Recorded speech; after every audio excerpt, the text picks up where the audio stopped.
story today because thanks to the efforts of Sasha, we've managed to patch together the background as presented by me and the demonstrations of the specimens as presented by DIANE.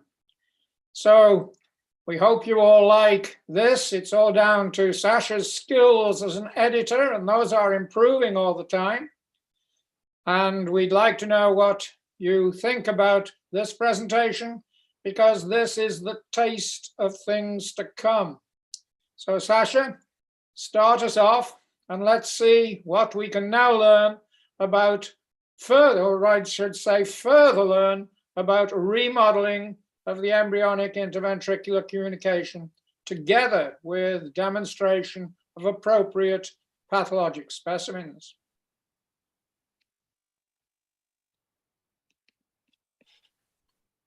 Well, good afternoon to you all, ladies and gentlemen.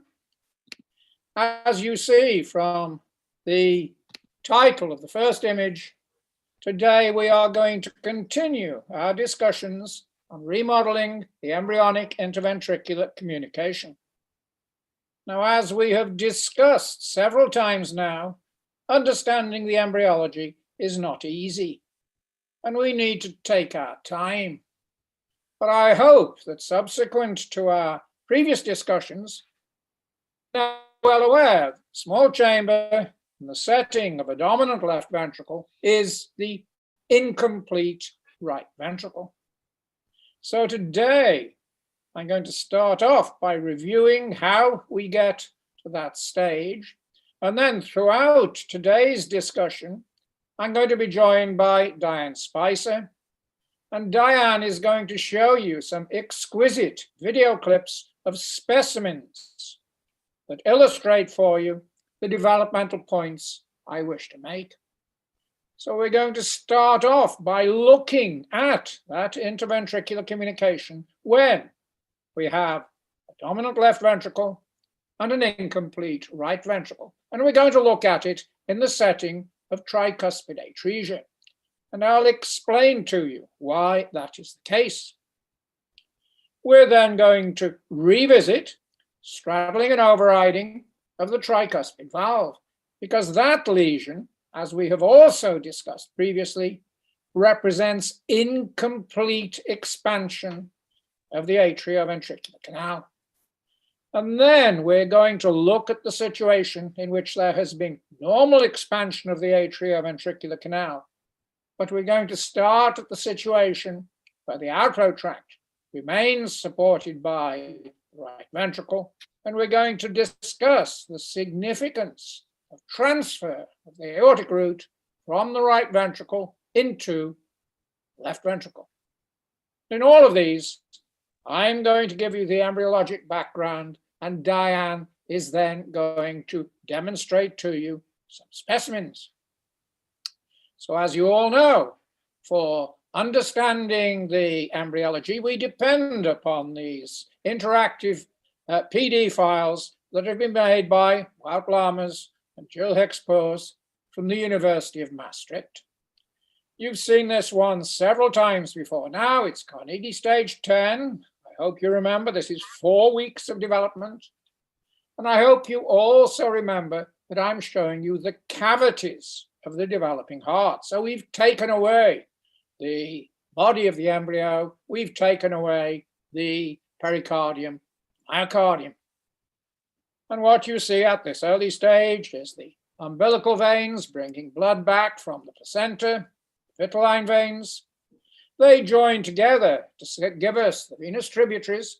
And at this initial stage, the venous tributaries are forming the venous pole, and that is entering directly into what eventually will become the embryonic left ventricle. The heart tube itself at this stage is relatively straight, but already at its cranial component, it's giving rise to what will become the outflow tract. And as you can see, the outflow tract is giving rise to the bilaterally symmetrical aortas. We move on one day and we see the key stage that leads us into today's discussion. because now we have formation of the ventricular loop, and entering its inlet component is the atrioventricular canal. Arising from its outlet end is the outflow tract. We move on just a few more days. We've now reached Carnegie stage 13, and you see the next key stage of development that permits us to recognize the embryonic interventricular communication. Because now we see the atrioventricular canal is supported exclusively by what will become the left ventricle, but we can see the apical trabeculations of the left ventricle that are ballooning from the inlet part of the ventricular loop. And there, ballooning from the outlet component of the loop, you see the apical trabeculations of what will be right ventricle. As we've already discussed, it is supporting the entirety of the outflow tract. I've shown you this picture before. Here I've taken a cut across the short axis of the ventricular loop. So we're looking at its basal component from the stance of the apex. And now you see, as I've stated just a moment ago, the atrioventricular canal is supported exclusively by the cavity of the developing left ventricle. But now in this cut of this episcopic data set, you can see the primary interventricular communication. So all the blood entering the developing left ventricle has to pass through the interventricular communication to reach the developing right ventricle, and thence to pass into the outflow tract, which at this stage is supported by the right ventricle. Now, for the lesion that DIANE is about to show you, this is the key point. As I've cut that same data set and the same cut that you as echocardiographers would get using the subcostal oblique cut. And there you see the cavity of the right atrium. And it has no communication with the incomplete right ventricle, which is receiving its blood through the interventricular communication. We've already established that this small chamber at this early stage of development is the developing right ventricle. So there you see its apical component. And at this early stage, it's supporting the entirety of the outflow tract. So when it first becomes possible to recognize the embryonic interventricular communication, we have double inlet to the developing left ventricle through a common atrioventricular junction, which is the atrioventricular canal. We have established that the second chamber is the developing right ventricle. So now DIANE is going to compare that situation for you in the setting of classical tricuspid atresia, because she's going to show you that just as in double inlet left ventricle, where we have a dominant left ventricle, incomplete right ventricle, we have exactly the same situation in classical tricuspid atresia. Because what she is going to show you is that in classical tricuspid atresia, the heart is trying to be double inlet left ventricle, but has failed because the atrial septum has developed in such a way that it cuts off right atrium from the atrioventricular junction. So this is the heart that DIANE is going to show you, and then she is going to show you an exquisite four-chamber cut, a tiny heart, showing how the dimple, classical tricuspid atresia, is pointing not into the incomplete right ventricle, but into the dominant left ventricle. We're looking at a heart with the classic type of tricuspid valve atresia. You can see the small right ventricle that's delineated by the anterior interventricular coronary artery, which also shows the dominant left ventricle forming the apex. Here's the apical trabecular component of this small right ventricle, the well-formed subpulmonary infundibulum in this heart with concordant ventriculo-arterial connections. And then here is the interventricular communication within the inlet portion of this ventricle, which is the only inlet to this right ventricle. If we open up the left ventricle, we can see its dominant nature with the mitral valve guarding its inlet. So a well-formed atrioventricular valve on the left. And here is the interventricular communication with its well-circumscribed borders as viewed from the left. The hearts with classic tricuspid valve atresia are formed secondary to failure of the atrioventricular canal to expand rightward. And this eliminates any connection between the atrial musculature and the ventricular mass on the right side. So the right atrial floor can be entirely lifted away from the ventricular mass. Within the right atrium, the superior cable vein comes into the roof and the inferior cable vein to the floor. This particular specimen shows us a large deficiency at the floor of the oval fossa. So a so-called secundum type of atrial septal defect. And many times in these specimens, you can see a dimple at the muscular floor of the right atrium. This is the coronary sinus, and this area will be where the atrial musculature will join the ventricular mass. And if I place a pin in that particular area of the dimple, it does not exit into the right ventricle, and you can see it there through the interventricular communication. This muscular floor is actually lying above the left ventricular chamber. Looking at a 4-chamber view of a heart with the classic type of tricuspid valve atresia. This is a very tiny heart from a 20-week gestation. And we can see the pectinate muscles in the floor of the right atrium, the smooth vestibule of the left atrium. This is the inferior cable vein. Here is the absence of the right atrioventricular connection. So there's a little bit of fat in this atrioventricular groove. The interventricular communication lies here, and the hypoplastic right ventricle and dominant left ventricle are easily appreciated. If we place that pin where the atrial musculature joins the ventricular mass, the same orientation as in the last heart is easily appreciated, where that pin goes from the dimple at the atrial floor into the left ventricle. And of course, this is secondary to failure of expansion of that atrioventricular canal towards the right. So now, DIANE has shown you that at this initial stage of development, the only inlet to that incomplete right ventricle is through the interventricular communication.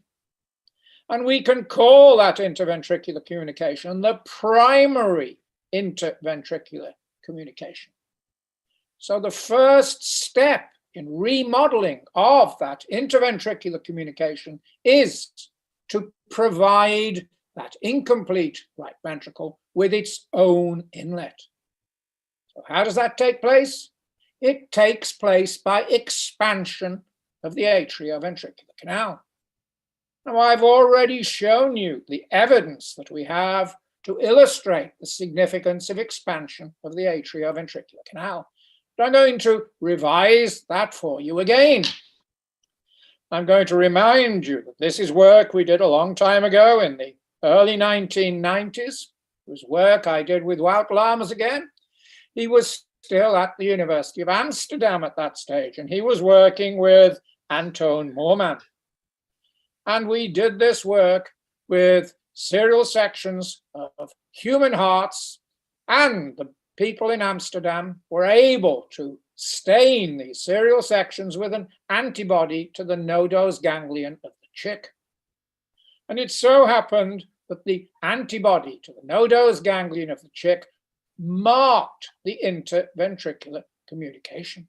And you see it at that early stage I showed you just a moment ago, when the atrioventricular canal is connected exclusively into the developing left ventricle. And there you see how the antibody to the nodose ganglion has marked the boundaries of the primary interventricular foramen. And what we were able to do at that stage was to take human embryos a little later in development, again, mark them with the antibody to the nodose ganglion, and we could trace the fate of this ring of cells that passed around the primary interventricular communication. Because not only does the ring of cells form part of the border of the primary interventricular foramen, as you can see by the arrow, it is also marking at this initial stage the rightward border of the atrioventricular canal. So all that needs to happen so as to gain access for the right atrium into the right ventricle is to expand the atrioventricular canal. And that is exactly what happened. So you see, this is a later embryo, Carnegie stage 16, and now we see that the ring has expanded so that the top part is now in the parietal margin of what is the right atrioventricular junction, because now the right atrium has this direct connection with the right ventricle. But you see that there is also part of that ring remaining in the plane of the atrial septum. So that means now that the dorsal part of the primary interventricular foramen has remodeled to encircle the connection between the right atrium and the right ventricle. Now, however, the persisting interventricular communication can be labeled as the secondary interventricular foramen. And we're going to look at the fate of that secondary interventricular foramen very shortly.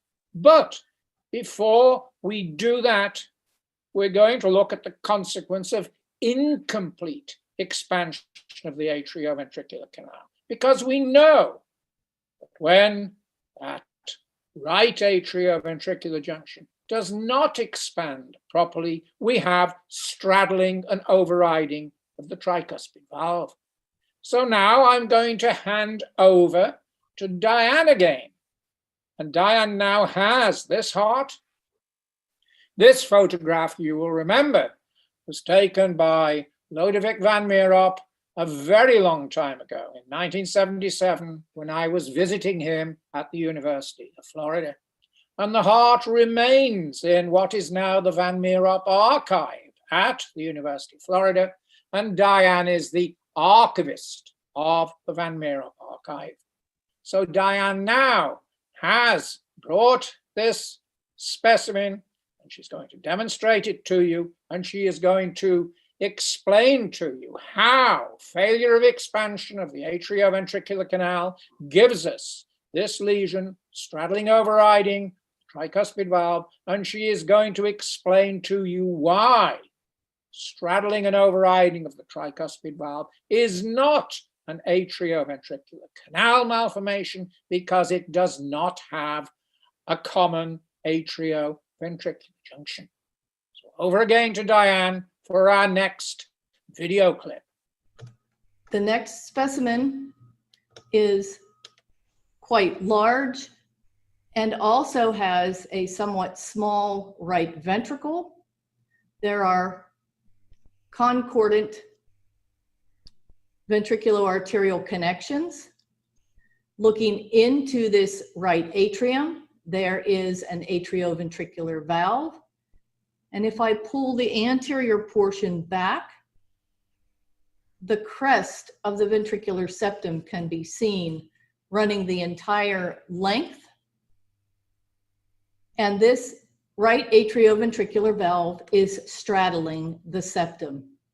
So we see a component committed to the right ventricle and a component committed to the left ventricle.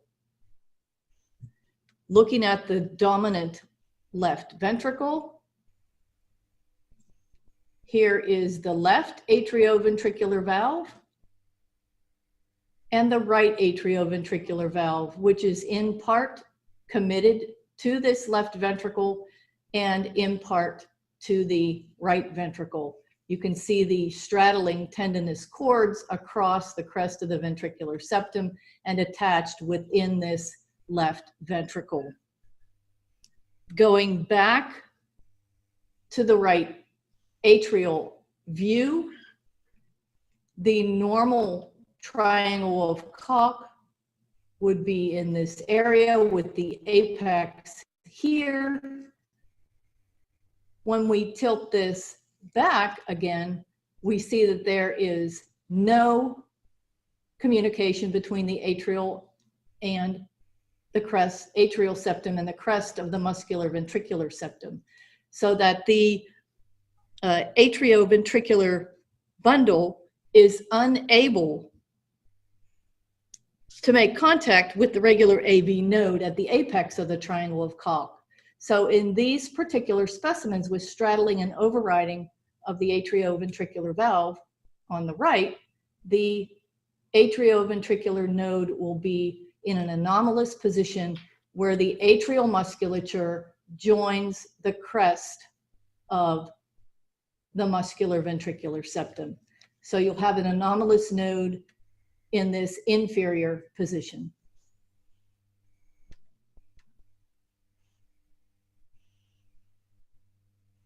I have a 4-chamber view of a specimen that has straddling and overriding of the tricuspid valve. Here is the right atrium with its pectinate muscles all the way to the crux of the heart. The flat valve at the floor of the oval fossa and the smooth vestibule of the left atrium.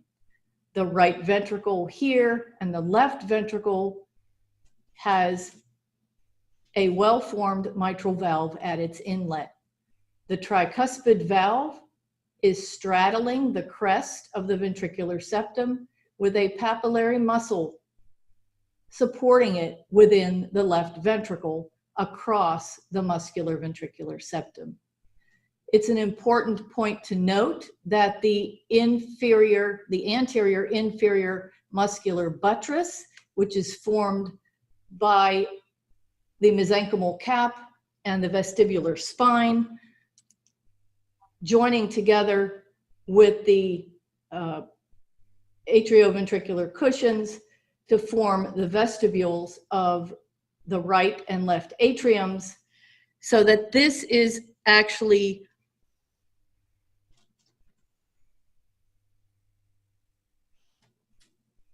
an atrial structure rather than a ventricular structure. And you can clearly see that there is malalignment between the atrial septum and the muscular ventricular septum.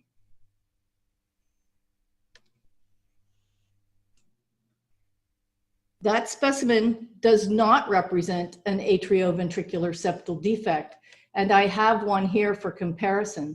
So here's our pectinated right atrium and our smooth left atrial vestibule.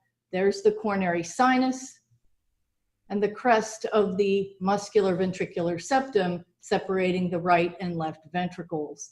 The muscular buttress in this particular case has failed to progress, leaving us with an atrial defect along with a ventricular defect. And in this particular specimen, there is a common atrioventricular junction with a common atrioventricular valve. Just as a comparison, we see between the two hearts a well-formed mitral valve and a well-formed tricuspid valve, aside from its straddling and overriding. So 2 atrioventricular valves as compared to a common atrioventricular junction. So what you have seen in DIANE's exquisite presentation is that when expansion does not happen normally, we have straddling and overriding of the tricuspid valve. But let us presume that development has proceeded normally. Then I've already shown you from what we saw from the investigations we did using the antibody to the nodose ganglion, it is expansion of the atrioventricular canal that provides the developing right ventricle with its own inlet. And in the mouse heart, this has happened by embryonic day 12.5. The key point here now is that the outflow tract remains supported exclusively by the developing right ventricle. And what I've already shown you, at this stage, we can now describe communication between the ventricles as the secondary interventricular communication. So this is what it looks like. This is one of the episcopic data sets we have from a developing mouse heart. As you see, embryonic day 12.5. It's an oblique subcostal cut again. And now there has been normal expansion, right atrioventricular junction, and that has given the right ventricle its inlet. But here now you see, key point, the pulmonary root, the aortic root, themselves separated. I'm going to emphasize that again in just a moment. But the proximal outflow cushions, which you can see as separate entities, have not yet quite fused. But they are building a shelf in the roof of the right ventricle. If, however, development is abnormal, then when they fuse and when they muscularize, they form not a shelf within the right ventricle, they form what we can call the muscular outlet septum. And we see that in this heart. And this heart comes from a mouse that was perturbed by another good friend and colleague of mine, Duncan Sparrow. Duncan is a molecular biologist and cardiologist who works at the University of Oxford. And he perturbed this mouse by changing the epigenetic factors. And what you can see, and I've illustrated it with that arrow, is that in this instance, by changing the environment of the mother of this mouse, the fetus has retained both arterial trunks above the right ventricle. So there is the aortic root, there is the pulmonary root. This time the cushions have fused, they have muscularized, but they have not formed that shelf in the roof of the right ventricle. So instead, the secondary interventricular communication is producing an inlet interventricular communication. You'll also note that in this instance, the inner heart curvature has persisted to give bilateral infundibulums. And DIANE is going to show you that shortly in a specimen with double outlet right ventricle. But normally, the proximal cushions fuse in such a way that they do produce a shelf in the roof of the right ventricle. And that is the key to the next step in proper remodeling of the embryonic interventricular communication. Because if the cushions fuse in such a way to produce the shelf in the right place, it creates a tunnel. And within that tunnel, the interventricular communication is at its left ventricular end. It leaves, however, a communication between the floor of the tunnel and the developing right ventricle. And I can show you that by reverting to the initial data set I showed you from a mouse that was developing normally. So this is not a perturbed mouse. This is a normal wild type mice. It's that first data set I showed you. There you see the developing right ventricle. And there you see the developing aortic root. And unequivocally, at this stage, the aortic root is supported by the developing right ventricle, as is the pulmonary trunk. So it follows that all the blood coming into the left ventricle has to pass through this persisting part of what started off as the primary interventricular communication, We're now calling it the secondary interventricular communication because the dorsal part has remodeled to produce the right atrioventricular junction. So now there is going to be further remodeling. And now the embryo is going to turn this secondary interventricular communication into the outflow tract for the left ventricle. And this is the same. I've simply moved my cutting plane a little more anteriorly within the three-dimensional data set to show you the parietal cushion is fused with the septal cushion. There you see the line of fusion. There is the aortic root. And by fusing together in this fashion, separating the aortic root from the developing right ventricle, the embryo has created this tunnel in the roof of the right ventricle, making the secondary interventricular communication the left ventricular entrance to the aortic root. But as I've also told you, there is a persisting communication now between the aortic root. Here is the interventricular communication, which is the left ventricular end of that tunnel, but then there is a second communication that is between the aortic root and the right ventricle.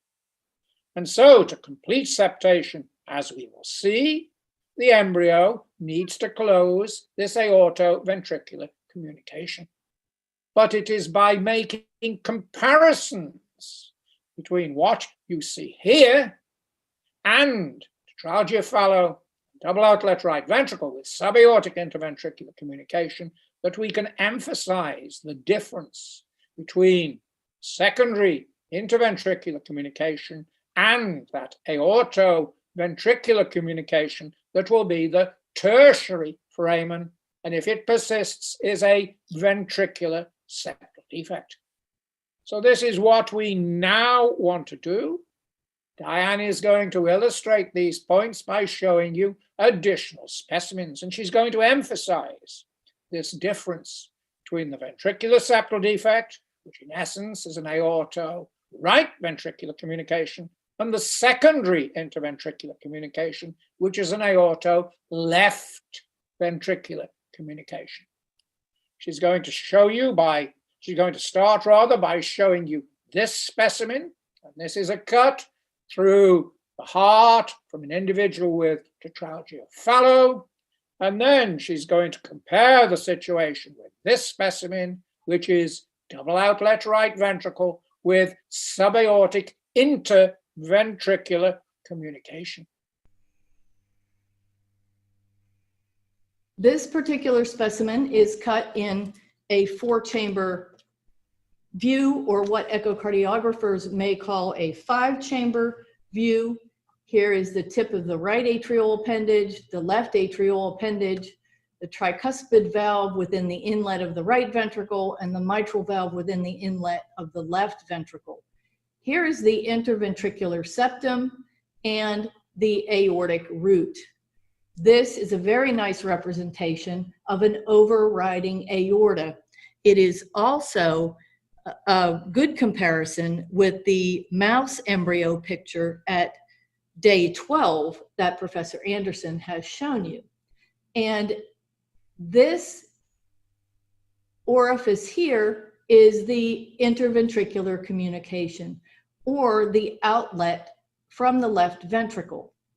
The aortoventricular communication is represented by this aspect of the defect, and this is where the surgeon would place his patch to put the aorta back into the left ventricle. And this is the area that would be called the ventricular septal defect. The interventricular communication, once the patch is placed, will remain as that left ventricular outlet.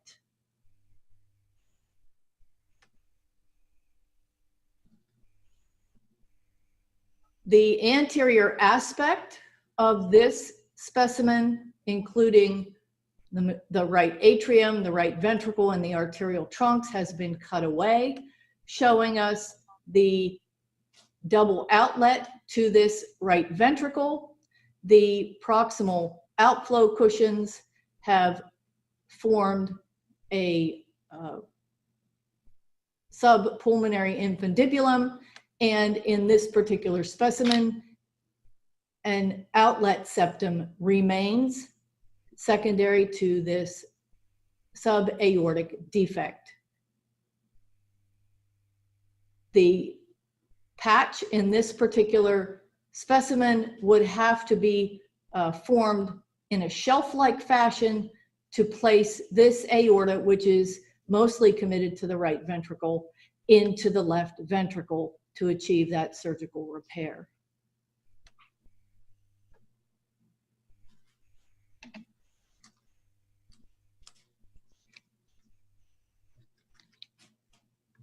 This larger specimen represents a heart that has tetralogy of Fallot, and we're looking at the left ventricular aspect. Here's the mitral valve, where it's in fibrous continuity with the aortic valve. And the aortic valve, if I tilt the specimen up, is clearly overriding the ventricular septum. This portion here is the outlet portion of the septum within the right ventricle, and the outlet to the left ventricle is formed by the interventricular communication. So that if this area was closed, that would not be good for the patient because there would be no egress of blood from the left ventricle into the aorta.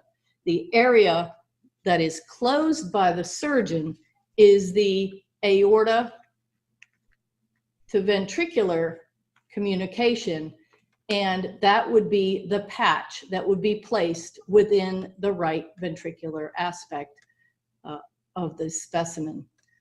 Looking at the right ventricular aspect, there is our aorta to ventricular communication. You can see the aortic valve within the roof of that defect, and this defect is perimembranous.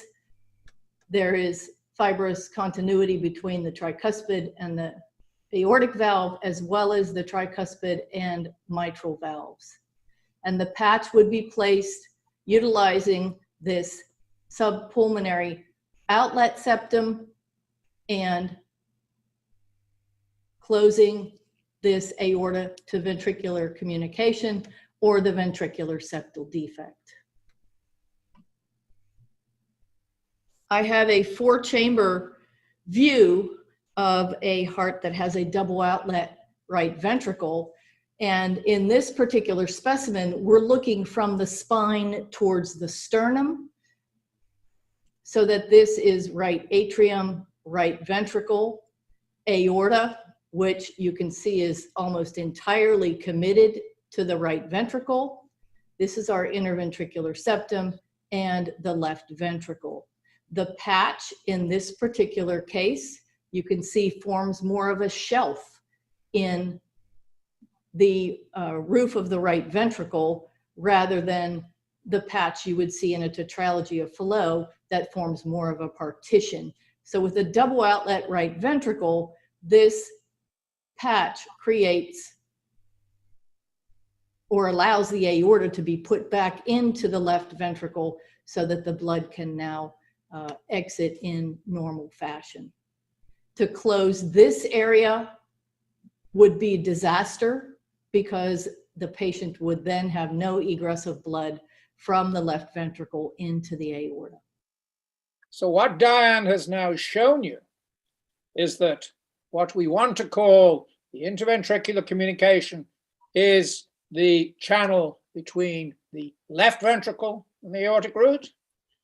The other channel, the ventricular septal defect, is the aorto-right ventricular communication. Now it follows, therefore, that in normal development, the embryo has to close that aorto-right ventricular communication. I've already explained to you that remodeling of the inlet part was the transition from the primary interventricular communication to the secondary interventricular communication. the remodeling so that the secondary interventricular communication comes the outflow tract from the left ventricle, means that that persisting aorto right ventricular communication can be considered the tertiary interventricular communication. So this is the picture that I've shown you already. It's that situation where the embryo is remodeling the interventricular communication to become the outflow tract for the left ventricle. And there is the persisting aortoventricular communication. And that is what I now want to call the tertiary interventricular communication. In fact, we can show you that from the apical component of the ventricles looking up towards their base. So this is that same data set. Now you're looking towards the base of the developing left ventricle. There you see the muscular ventricular septum, and you're looking up into the outflow tract of the right ventricle.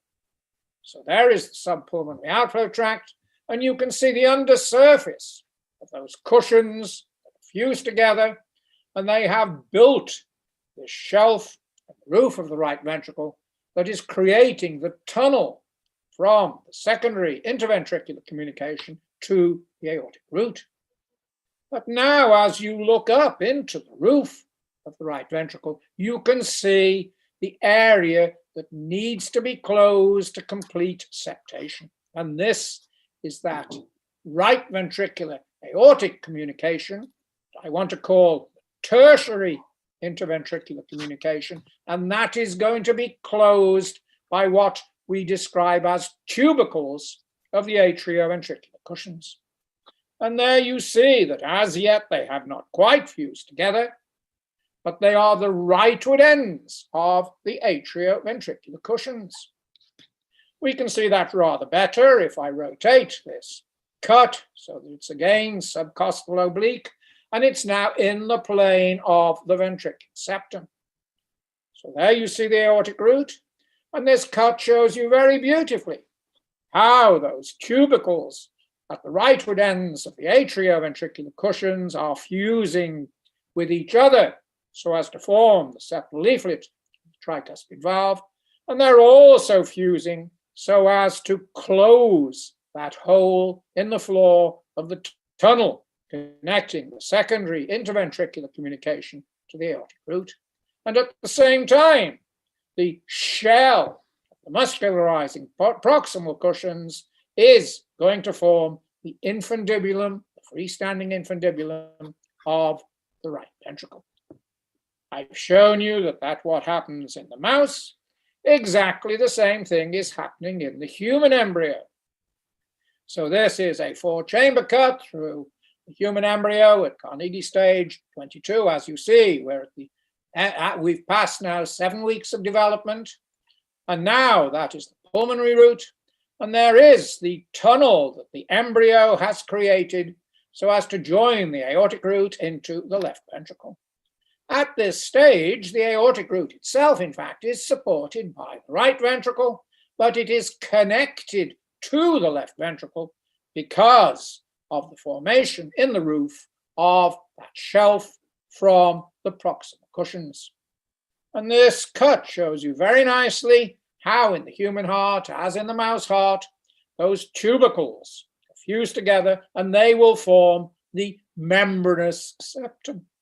And so you can therefore understand that if the embryo does not close that tertiary interventricular communication, we will have the type of defect that we call a perimembranous defect.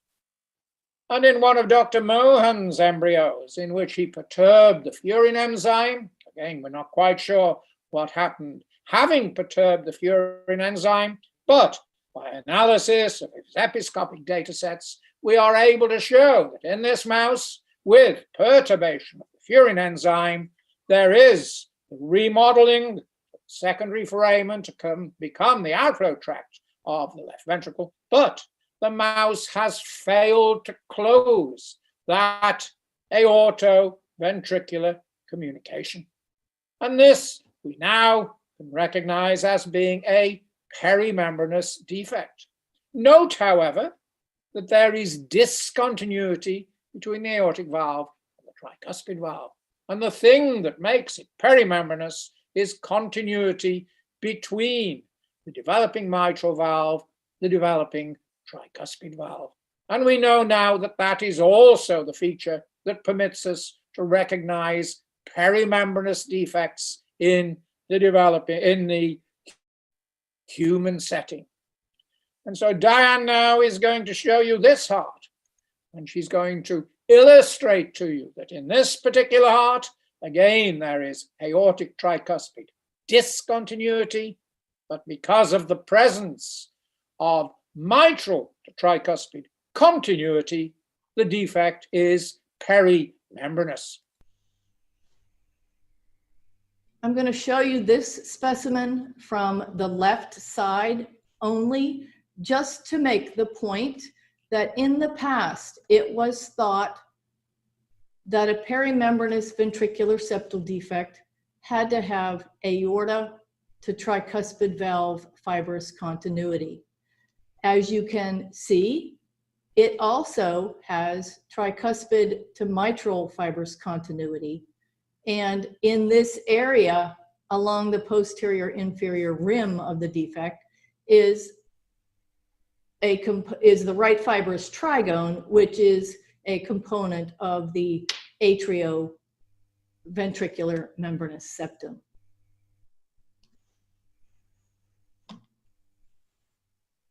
It has now been shown that perimembranous ventricular septal defects do not always have to have aorta to tricuspid valve fibrous continuity. This is the right ventricular aspect, looking at the complete subpulmonary infundibulum, and here is our ventricular septal defect. At the roof of this defect, it's hard to see from the right side, but there is a muscular rim. And along the posterior inferior aspect, there is tricuspid to mitral fibrous continuity. This particular specimen has posterior deviation of the outlet septum, which you can see the outlet septum just here interposing between the tricuspid valve and the aortic valve. There is the area of mitral to aortic fibrous continuity, but there is no fibrous continuity between the tricuspid and the aortic valve, secondary to that posterior deviation of the outlet septum. This particular specimen clearly has fibrous continuity between the tricuspid and mitral valves along the posterior inferior border, and it is a perimembranous ventricular septal defect. So this now is the defining feature for a perimembranous ventricular septal defect. They have tricuspid to mitral valve fibrous continuity. And one last specimen, which has concordant ventriculo-arterial connections. The ventricular septal defect is a bit more difficult to see from the right ventricle in this particular case.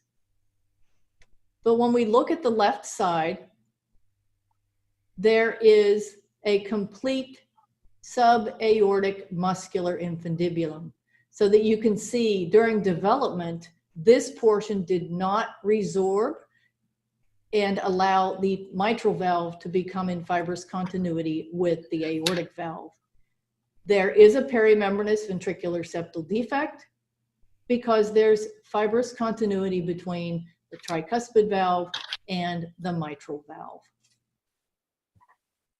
So, ladies and gentlemen, what I think we've done this afternoon is we've shown you how we can relate what we now know about cardiac development to what we see in the hearts that we have available in the archives, what you see all the time in your own clinical experience. And I think we can now make a very good claim that our current knowledge of development of the ventricular septum permits us to give you a realistic understanding of the different phenotypic variants of interventricular communications. what we have done today is we have shown you how the secondary interventricular communication becomes the outflow tract for the left ventricle. We've already shown you then that the channel that persists prior to the completion of septation is the aorto-right ventricular communication. And it is persistence of that gives us the perimembranous isolated ventricular septal defect. But you will be well aware that there are several types of isolated ventricular septal defect. So next week, Diane and I will be joining together again, and we're going to show you how we can understand the phenotypic differences between those so-called isolated defects. And then we're going to show you that although next week we'll be showing you hearts that have concordant atrioventricular and ventricular arterial connections, the system we are going to use to describe those defects is going to work irrespective of the segmental combinations in which you find them. So today, we've emphasized again remodeling of the embryonic interventricular communication. Next week, we're going to show you how we can take the knowledge of normal development and we can relate it to the different phenotypes of isolated ventricular septal defects.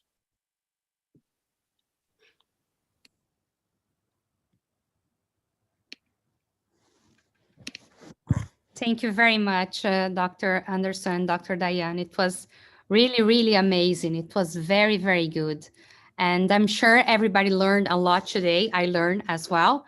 And today we have a very good panel, and we are really thankful for all of you that were able to join. So I just want to start asking Dr. Silverman. He has a final, starting comment. Well, thank you very much. Good morning, Grace, or good evening, wherever you are situated. My feeling is this was very clear. The question that remains in my mind is, what do we call the interventricular communication that occurs in double in-left ventricle and in tricuspid atresia? Isn't it more reasonable to just refer to it as an interventricular communication and not a ventricular septal defect? And if that's the case, where do we draw the line? Is it only after we've seen the development of the tertiary interventricular communication that we can call structures a perimembranous VSD? Well, it's if I was left to my own devices, as you say, I would call the defect that we see when we have univentricular atrioventricular connections, I would indeed call that an interventricular communication. And I think the point you make, it would make a lot of sense if we only call, we could, but that defect, if you have a dominant right ventricle, that defect can still be perimembranous, because as we discussed last week, the dominant right ventricle is when you have excessive expansion of the atrioventricular junction.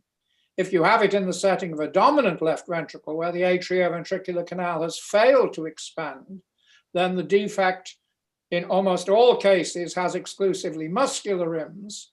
It can never be perimembranous because the incomplete right ventricle never has an atrioventricular valve within it.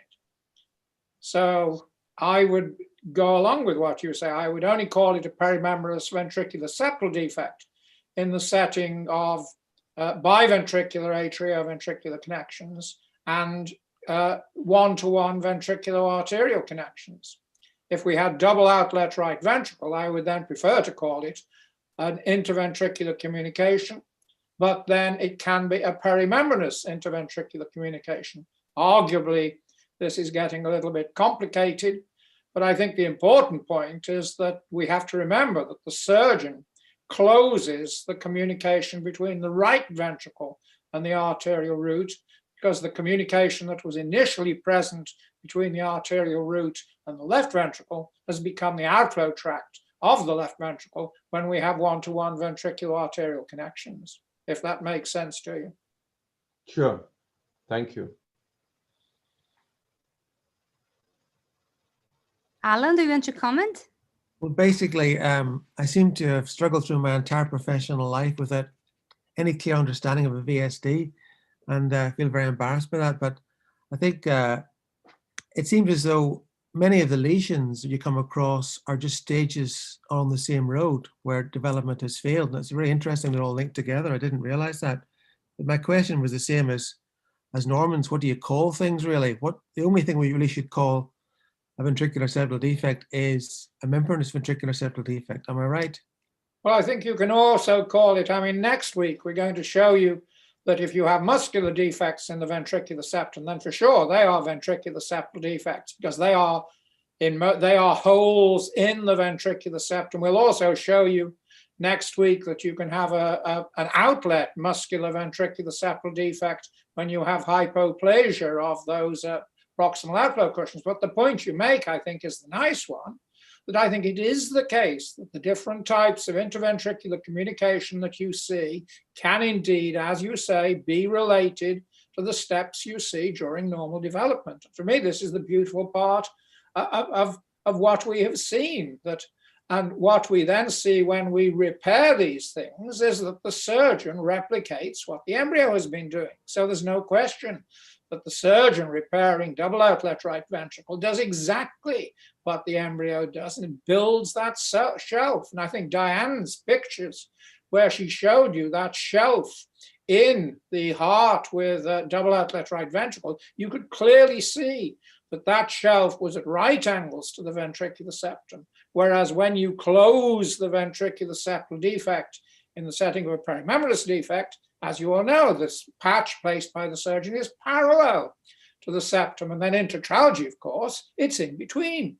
And it's that obliquity. And that, if you think of that obliquity of the patch, that is the transition in tetralogy of Fallow from the concordant ventricular arterial connection to the double outlet ventricular arterial connection. And that brings you back to the old controversy we used to have. Can you have double outlet with tetralogy of Fallow? Of course you can. If virtually all of the aorta is arising from the right ventricle, and yet you have the phenotypic features of tetralogy, you have tetralogy with double outlet right ventricle. Yeah, makes sense. We have one question about how to name things as well. Mahmoud Nader is saying that shall we call inlet VSDs as persistent primary interventricular communication? Well, only if they're existing with the dominant right ventricle. I think if the heart has developed normally, and if the tricuspid valve, if the primary interventricular communication is remodeled so that you have concordant atrioventricular connections, and then the secondary interventricular communication has remodeled so that it becomes the outflow tract for the left ventricle, you can still have inlet ventricular septal defects in that they open then to the inlet of the right ventricle. And that again is what we will show you next week. So we'll show you examples next week where you can have muscular defects within the inlet, the inferior part of the ventricular septum. So they're opening to the inlet of the right ventricle. You can have perimembranous defects that extend into the inferior part of the ventricular septum. So they can open into the inlet of the right ventricle. And this is another of the points as to how we analyze ventricular septal defects, because we believe you have to start off by looking at the borders, but then you have to take account of how they open into the right ventricle, which is their geography. And then what Diane's already shown you today, you also have to take account of the malalignment of the septal components. So when you put it all together, borders, geography, malalignment, you have the whole story. And we'll show you, Diane will show you pictures next week of those different defects. But then next week, we're going to talk specifically about isolated defects. I said in my summary today that we were going to try to show you all those hearts with concordant atrioventricular and ventricular arterial connections. But Diane tells me, in fact, some of the hearts we're going to show you next week will be having transposition, but we'll show you that the system we're going to use works equally well, irrespective of the segmental combinations of the hearts. And I need to say that this combination has been very, very good with Dr. DIANE showing these specimens. It's helping a lot our understanding. Thank you very much for organizing and for doing that. We have one more question, guys. Don't be shy. You can type your questions on the Q&A chat box so we can discuss more. We have one question from Mateo Rios. He is saying, why in the inlet VSD do you not usually have an upper deviation of the ventricular depolarization axis, but you do have that deviation in the AVSD? I thought that this was related to the AV node and his bundle position. Is that correct? And why is that different? Well, it's absolutely correct. And in fact, in the hearts that DIANE showed you, she showed you an example of tetralogy of Fallot, and you looked at that from the left ventricle, and you could see, in fact, that despite the fact there was a ventricular septal defect, the two atrioventricular valves had expanded inferiorly so that they reached back to either side of the inferior part of the ventricular septum. And the thing that permits that to happen is the fact that the buttress of the atrial septum, and again, DIANE showed you that, she showed that the buttress of the atrial septum is formed by muscularization of the vestibular spine and the mesenchymal cap, and that is the septum of the atrioventricular canal. And what she emphasized is that that septum of the atrioventricular canal is an atrial structure and not a ventricular structure. And it's the presence of that, the growth of the vestibular spine that permits the atrioventricular junctions to expand inferiorly. And that gives you the impression in the normal heart that the atrioventricular node, as it were, is in the middle of the base of the ventricular mass. But it's only there because the atrioventricular junctions have expanded.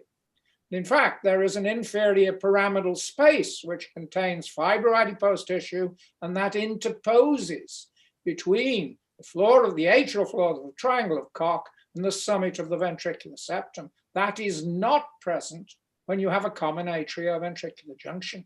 So that is why the atrioventricular node with common atrioventricular junction is really at the crux of the heart, because there's been no expansion on either side of the inferior part of the muscular ventricular septum. So the point that's made, position of the atrioventricular node is different, but it's intriguing that next week, DIANE will show you hearts with perimembranous inlet ventricular septal defects that have a degree of inferior deviation of the part of the ventricular septum. So I don't know whether there is a tendency in that setting towards an inferior axis. I mean, Alan, do you know the answer to that? Have you ever looked at, do you think there's any suggestion that in perimembranous defects that sort of veer towards the inferior part, that they might have a degree of superior axis? I never looked at that. I didn't think so. I've never looked at that. I didn't think so. I mean, we know you have an inferior axis in the setting of tricuspid atresia, don't you? Mm-hmm, you do. Norman, do you know anything? Have you thought of, do you have any thoughts on that? You're muted, Norman. I'm unmuted. I always thought of this as part of the left bundle, in fact, because the left bundle in an AV septal defect has to deviate quite a substantial amount of place posteriorly. And therefore, the bundle itself is a very long area for conduction. And this was my thought about why there is the so-called superior axis. You're probably right. You are right. That in the perimembranous defect, you do not have that long non-branching bundle. So you're probably right. Grace, I noticed we have another my thought, although the axis is not the typical axis of left anterior hemiblock in most AV septal defects. Maybe in the more developed forms, it's more that direction, but in the more primitive forms of AV septal defect, it's even more rotated round to the northwest axis, probably related to the changes in what's happening in the ventricular mass. So I think that I'm not an electrophysiologist, but it does seem to me that there's more complicated features in understanding the where the conducting axis lies, the QRS axis lies. Can I come in here? I had a little thing that suggested that Sarab had a comment to make. Grace, can you admit Sarab and let him have his... He's there already. Yeah, Just I'm turn his here. camera if I'm you here. want. Yeah, We yeah. can't see So, you, Sarah. yeah, hello, Hi hello, there. everyone. Welcome. So, yeah, hello. I think left axis deviation exists in some cases of inlet VSD, and it also is seen in some of the cases where there is additional muscular VSD in the setting of perimembranous VSD, and that percentage is less than 5%. There are few articles which has seen whether left axis deviation alone can tell us whether the underlying VSD is of AVSD type or it can be otherwise.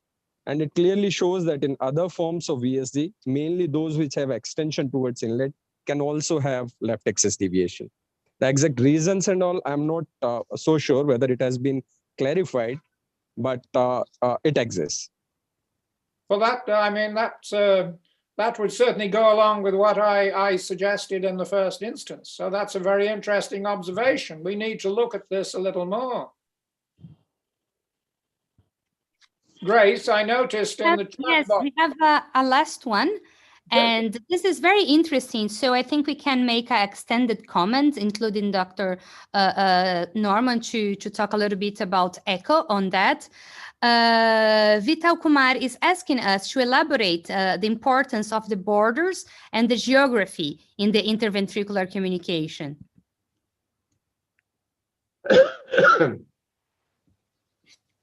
Who do you want to start? I'm biased.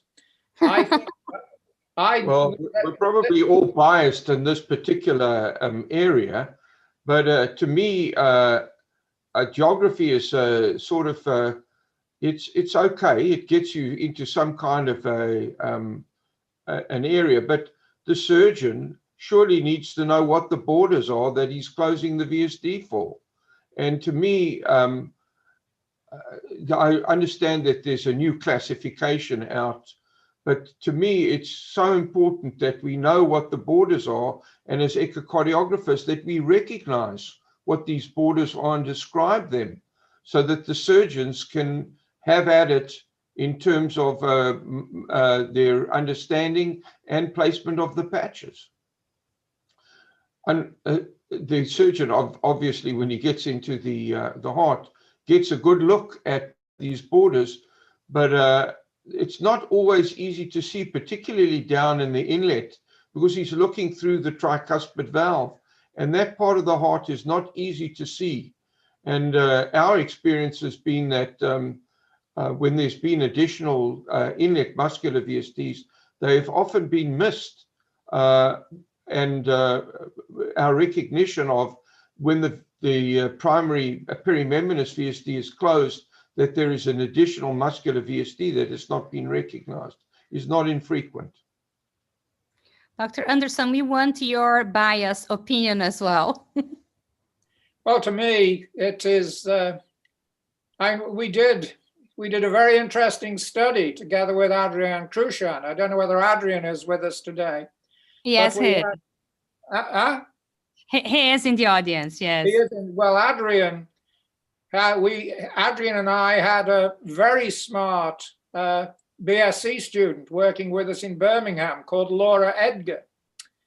And Adrian and I and Laura all looked at the hearts, and we looked at, I think Adrian will tell us this, there are over 100 hearts with ventricular septal defects, and we all said whether we could recognize the borders and whether we could recognize the geography. And then when we put all of this together, and Adrian gave Laura the basic introduction as to what it was all about. And then when she tallied everything up, we disagreed not vehemently, but we had significant disagreements as how we based the geography. And yet, when we looked at the borders, we were almost unanimous in our agreement, and we were able, looking at the hearts, to agree on how we distinguished the borders, because they were obviously anatomic features. The geography was subjective. And to me, that is the biggest problem, that when does something stop being inlet? When does it become confluent? And confluent at the moment doesn't even exist in the system we use. And so the distinction is much harder. And I think the study that Laura Edgar did proved to me that you get much more solid data if you work on borders. And to me, the other key point is that once you have identified the borders, you can then tell the surgeon with almost certainty where the conduction system is going to be, whereas the geography does not give that information. So there's no question in my mind that borders are the most important feature, and that is my bias. But this is a very nice view. Adrian said he has no microphone on his computer today, unfortunately, so he can't comment. Sasha, can you tell us your surgical opinion, and Alan as well? So what do you need the echocardiographyist or the pediatric cardiologist to tell you about interventricular communication? What is the important thing for you as a surgeon? Oh, I think that mostly the most important point is do not close the wrong outflow tract. God bless you on that. I remember Bob in one meeting we have in Taormina, he told to all the surgeons, please don't close the outflow tract. So I'm sure this today we have the opportunity to really understand if there was some misunderstanding today between Bob and the specimen. I'm sure people will be very comfortable in making decision about this type of surgery and interventricular communication. It's special. It means the main message for the surgeon is again to check well what is what and decide that sometimes also when you don't have tricuspid aortic continuity, this is a big message, you can have a perimembranous BSD. Because every time we are fixed with some, establishment news about the anatomy, but now I'm sure with today defects. So it's not nothing. It's a real, the big message for all of the attendees and for people who will look on YouTube. So thanks, Bob. I'm very privileged to make the recording with you because, as you say. Can I make one comment? Because you made that point about aortic to tricuspid continuity. And I noticed that in the chat box, there is a comment from Rodney Franklin, who was asking how many defects, how many perimembranous defects have aortic to tricuspid discontinuity. And Diane will know that we looked at a series of hearts in her archives, in the Chicago archives. We worked with Willie O'Connor in Lexington. And I think, Diane, can you remember what the proportion was that had, I think it was about a 10th, was it not, that had aortic to tricuspid to mitral continuity with discontinuity between the aortic and tricuspid valves? You're muted, Diane, so you'll have. Diane. Yeah, I think that's a correct number. And what we didn't have when we looked at those hearts, which you showed us today, you had that beautiful heart that had bilateral infundibulums, and yet still with concordant ventricular arterial connections had mitral to tricuspid continuity. And that was an amazing heart. Just one quick response to Grace. I mean, I don't go to the cath lab any longer. There used to be a phase of closing VSDs in the cath lab. It's out of favor for some reason for quite some time ago. But the big issue, of course, was the position of the conducting system. because you could interfere with it quite badly, particularly inlet VSDs. And I've heard of children interventricular standstill when a device was placed across inlet VSD. So that was a very important feature of the border of the defect. You try to close it with a cath in the cath lab. Sure. So may I just ask, when we define a perimembranous ventricular septal defect, is the fundamental then mitral to tricuspid fibrous continuity? Because clearly, if a tenth of them are not a mitral, a tricuspid aortic, you can't use that as the hallmark of the defect. Correct. Absolutely correct. And what we'll show, and in fact, in double outlet right ventricle, where you have bilateral infundibulums, still in the majority of double outlet right ventricles, there is mitral to tricuspid continuity, and that is the defining feature. And that is now the phenotypic feature of the perimembranous defect. And that is something that in the nomenclature committee we need to discuss, because at the moment we have it defined as aortic to tricuspid continuity, and that is incorrect. It is mitral to tricuspid continuity. And again, that is perfectly obvious when you look at the developmental issues, because the back wall before the perimembranous defect is closed is made up of the conjoined atrioventricular cushions, and they form the septal leaflet of the tricuspid valve, and they form the aortic leaflet of the mitral valve.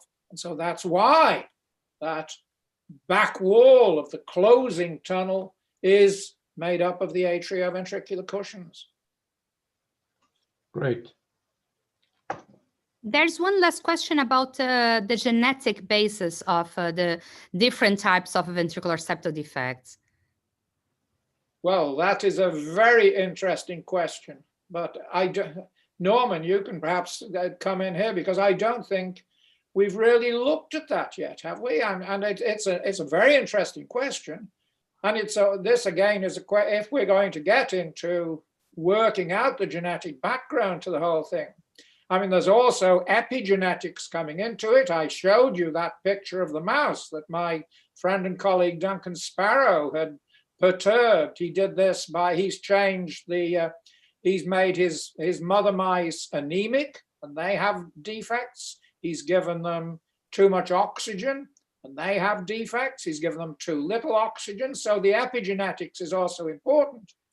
But I think but if we're going to get to grips with all of these, it's essential that we make the comparisons using phenotypic types of, comparing phenotypic types of defects. Because if we don't compare the same phenotypes, we're going to be comparing apples and oranges. And do you have any thoughts along there, Norman or Alan? I'm going to pass on this one, Bob. I mean, there's so many genetic factors involved in this that it's pretty hard to sort out a single gene related to ventricular septal defects. I think it's for the future. It's beyond us at the moment. Indeed. Indeed. I hope I'll be here to get the answer. We can all hope that is the case. Diane, do you have any thoughts? You've got your own computer now, and yeah, I think your comments on the genetic basis are good, and it's hard to know, but I also agree with what Sparrow did with his mice, and he changed their environmental factors as well. So the genetic basis and the change in the environmental factors in the mother also can play an important part, both genetically and environmentally. And it's also the case, is it not, that you see you're collecting all of these fetal hearts? Because another thing that was said in the chat, that we see all these things in the fetuses, and you've been showing us these tiny hearts, and you can see everything that's going on from what 12 weeks onwards, can't you? Yeah, and I do have to make a comment that in a lot of the fetal autopsies that I do that have ventricular septal defects, the majority of them are central or appear to be central. And you know, by the time this Using a patient, geographic nomenclature? Is that a geographic nomenclature? I Central. think you mean central and perimembranous. central thank you. perimembranous, sorry. And, you know, my question is, when I see this at 14, 15 weeks, do these small defects eventually close by the time that infant would get to term? Well, Norman, you've seen that, have you not? There's Well, evidence. I think, yeah, that's, I mean, I sort of, you see a lot of muscular and sometimes perimembranous VSDs. I think that in the developmental aspects of VSDs, you know, birth is not that important. It's an ongoing process from birth through, from before birth, from embryology through to late development. I mean, perimembranous VSDs per se are rare in adults. It's not common to find them. So, you know, the fact that we see so many, particularly small ventricular septal defects, suggests that there's an ongoing closure even after birth. And I think we know that for sure when you look at the presence of the tricuspid tissue tags, which occur on perimembranous VSDs. And muscular VSDs, we just recently reported another series from Stanford where, you know, about 45% of VSDs that were muscular had a very high percentage of closure, whereas perimembranous VSDs, largely their closure related to the fact that we follow these patients acutely in young life, was more rather related to how big the size was and how the patients were getting into heart failure, etc., that caused the surgeons to close the VSDs. Just to add to that there, the old natural histories by Corone way back in the 70s, was it? They discussed that VSDs closing spontaneously up to the age of 25. So some VSDs can close in adult life. True. Guys, it was an amazing discussion, and thank for everybody who is attending today. We had a great program for March. We are going to send it to all of you by email. We have Dr. Norman, another meeting. This meeting of Dr. Anderson is going to continue every Friday. We have Fitza, we have Gil Vernovsky, we have Mary Cohen. We have a lot of things going on for March, and we are very happy that all of you are still with us. Thank you very much. Thank you very much for all this panel. It was really amazing. Thanks Great job. Bye. Bye. Ciao. Bye. Bye, guys.